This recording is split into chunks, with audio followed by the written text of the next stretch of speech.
제목이 부모님을 공경하라입니다. 공경하라. 기독교는 효도의 종교입니다. 효도의 종교. 기독교의 사상 윤리가 10계명에 축약되어 있죠. 하나님을 경외하고 부모님을 공경하고 죄 짓지 말아라, 그것입니다. 출애굽기 20장 12절에 이렇게 말씀했습니다. 내 부모를 공경하라. 그리하면 내 하나님 여호와가 내게 준 땅에서 내 생명이 길리라. 출애굽기 20장에 십계명에 대해서 설명하시면서 제5계명에 와서 부모를 공경하라. 그리하면 땅에서 내 생명이 길리라. 하나님께서 땅을 주시고 장수의 복을 주신다, 이렇게 말씀했죠. 그래서 십계명을 다 보면 처음으로 약속이 나오기 때문에 약속 있는 첫 계명이다. 오늘 본문에 그렇게 말씀했습니다. 레위기 19장 3절에 이렇게 말씀했죠. 너희 각 사람은 부모를 경외하고 나의 안식일을 지키라. 이 경외한다는 단어가 히브리어로 야레라는 단어인데, 하나님을 경외할 때 쓰인 단어가 부모를 경외하는 데 같이 쓰인 것을 볼 수 있습니다. 그러니까 하나님을 경외하는 것처럼 부모님을 야레, 경외해야 된다. 그리고 안식일을 지키라. 부모를 경외하지 않으면서 안식일을 지키면 하나님께서 그 예배를 받지 않으시고, 안식일을 지키는데 부모를 경외하지 않아도 그것은 잘못된 것이다. 즉 부모님을 경외하는 것과 안식일을 지키는 것은 같이 가는 것이다, 그것을 말씀하죠. 레위기 20장 9절에 또 이렇게 말씀했습니다. 만일 누구든지 자기 아버지나 어머니를 저주한 자는 반드시 죽일지니, 반드시 죽이라. 돌로 쳐 죽이라는 말씀인데, 그만큼 기독교는 부모님에 대해서 존경과 경외라는 표현을 써서 공경할 것을 명령하고 있습니다. 자, 첫째로 같이 읽습니다. 부모님께 복종하라. 복종. 오늘 본문에는 부모님께 순종하라 그랬는데, 제가 왜 복종으로 이렇게 했느냐? NIV 영어 성경에 보면 obey, 복종의 뜻이 강하죠. 그리고 순종으로 번역된 헬라 단어가 휘파코론 단어인데, 이 단어는 고린도서 10장 5절에서 보시면 그리스도에게 복종하게 하니 복종으로 번역되어졌습니다. 오늘 본문에서는 순종이지만 고린도서 10장 5절에는 복종으로 번역되어서 제가 생각할 때 복종이 더 맞다. 그래서 이제 본인께 복종하라, 이렇게 대지를 잡았습니다. 주 안에서 in the Lord. 이 말은 내가 믿음 안에 있다면, 당신이 하나님의 자녀라면 당연히 본인께 복종해야 된다는 것을 말씀하죠. 자, 주자라는 사람이 있습니다. 주자, 성령을 집대성시킨 주의를 가리키죠. 주자가 10가지 후회할 것 중에서 제일 먼저 뭘 들었습니까? 불효 부모 사후에, 제일 끝에 체중망언 성후에, 술 취해서 헛소리하고 깨고 나서 후회한다. 근데 가장 큰 후회가 뭐냐? 부모님께 불효하고 나서 돌아가시고 나면 후회한다는 것이죠. 그래서 옛말에 수목정이 풍부지 자욕효의 침불대라는 말이 있습니다.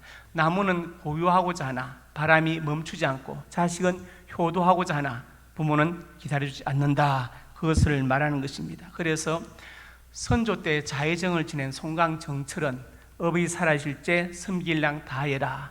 지나가 흐르면 애답다 의아리. 평생에 고쳐 못할 일이 이뿐인가 하노라, 이렇게 말씀했습니다. 우리가 최선을 다해서 본인께 복종할 수 있기를 주님의 이름으로 축복합니다. 두 번째로 같이 읽습니다. 부모님을 공경하라. 예수님 우리에게 효도의 모범을 보이셨죠. 그래서 우리가 이제 누가복음 보면은 2장에 예수님께서 6월절에 12살 때 예루살렘에 올라가셨다가 성전에 머물러서 사흘 만에 다시 부모님과 만났는데, 거기 누가복음 2장 52절에 나사렛에 내려가 순종하여 받드시더라, 이렇게 말씀했고, 아버지 요셉이 일찍 성경에서 기록이 사라진 것은 그분이 돌아가셨다는 것이고, 예수님이 가장이 되어서 어머니를 복양하고 동생들을 양육한 것을 알 수 있죠. 요셉의 직업이 목수였는데, 목수로 번역된 헬라 단어가 테크톤이라는 단어인데, 이것은 목수, 석수, 미장이 온갖 자비를 다 가리키는 명칭이거든요. 그래서 예수님께서 목수를 하셨다는 것은 그 동네의 모든 자비를 다 맡아서 하시면서, 그래서 어머니를 복양하고 동생들을 양육했다는 것을 알 수 있습니다. 그리고 예수님께서 마지막 십자가에 달려 돌아가실 때 그 처절한 고통 가운데서 사도 요한에게 보라 내 어머니라, 홀로 될 어머니를 염려해서 어머니를 부탁하는 것을 볼 수 있습니다. 그래서 예수님은 효도의 모범을 우리에게 보이신 것입니다. 최인호 씨가 2004년에 어머니는 죽지 않는다는 책을 썼어요. 그 어머니는 이제 아버지가 48살에 돌아가시고 어머니가 6남매를 키웁니다. 하숙을 쳐서 키우는데 많은 고생을 하셨죠. 그 어머니가 이제 그 책의 내용을 간추리면 이거예요. 70살이 되니까 어머니가 멋을 내기 시작해서 화장을 하고 노인정에 가시는, 자기는 그걸 부끄럽게 생각했대요. 근데 지나고 보니까 어머니는 외롭다고 내게 비명을 질렀지만 나는 그 소리를 듣지 못했다고 제노가 고백하죠. 제노가 이제 60살에 책을 썼고 67살에 2013년에 제노 씨도 세상을 떠났습니다. 그런데 이제 나이 들어 보니까 어머니의 심정을 알겠다는 거죠.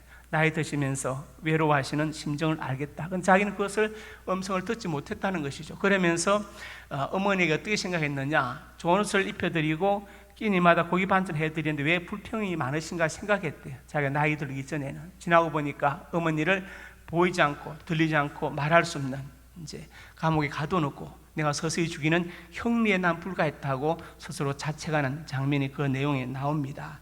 어머니는 죽지 않는다. 어머니는 날 향해 외롭다고 비명을 질렀지만 나는 그 소리를 듣지 못했다. 우리 부모님들이 외롭다고 비명을 지르는데 그것을 우리가 듣지 못할 경우가 있습니다. 자, 디모데후서 3장에 이렇게 말씀했죠. 너는 이것을 알라. 말세에 고통하는 때가 이르러 사람들이 자기를 사랑하며 돈을 사랑하며 자랑하며 교만하며 비방하며 부모를 거역하며 감사하지 아니하며 거룩하지 아니하며. 말세의 징조가 뭐냐? 그 중에 하나가 부모를 거역하며, 갈수록 부모를 거역하는 자식들이 많아질 것이다.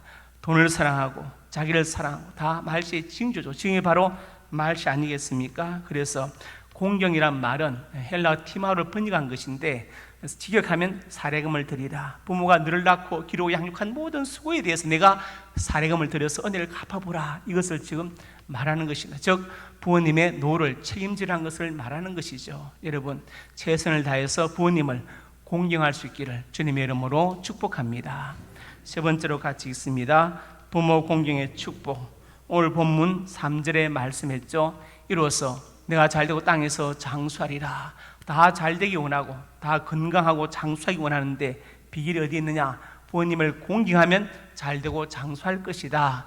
누가 그렇게 하십니까? 하나님께서 그 자식을 잘되게 하시고 장수하게 하실 것이다. 이 장수는 건강의 복이 포함되어 있죠. 건강과 장수의 복. 여러분의 자녀들이 잘되기를 원하시죠? 여러분의 자녀들이 건강하고 장수하기 원하신다면 자녀에게 효도를 가르쳐야 됩니다. 어떻게 가르칠 것이냐? 기독교 신앙을 심어주면 됩니다. 그러면 자녀들이 기독교 신앙의 그 요체가 십계명에 있기 때문에 하나님을 경외하고 부모님을 사랑하고 죄짓지 않는다, 효도하게 될 것입니다. 이런 은혜가 있기를 주님의 이름으로 축복합니다. 제가 세 가지 말씀드렸습니다. 부모님을 공경하라, 부모님께 복종하라, 부모님을 공경하라, 티마호, 사례금을 드리라, 부모 공경의 축복, 잘되고 장수하리라. 우리 모두 부모님을 공경해서 정말 하나님께서 잘되게 하시고 건강케 하시고 장수케 하신 은혜가 있기를 주님의 이름으로 축복합니다. 아버지 하나님, 은혜와 사랑을 감사합니다. 부모님을 공경하라고 성경은 말씀했고 또 하나님은 경외하라고까지 말씀했습니다. 우리 모두 부모님을 공경하는 교회가 되게 하시고 공경하는 성도가 되어서 잘되고 장수하는 은혜를 누리게 하여 주시옵소서. 예수님 이름으로 기도드립니다. 아멘.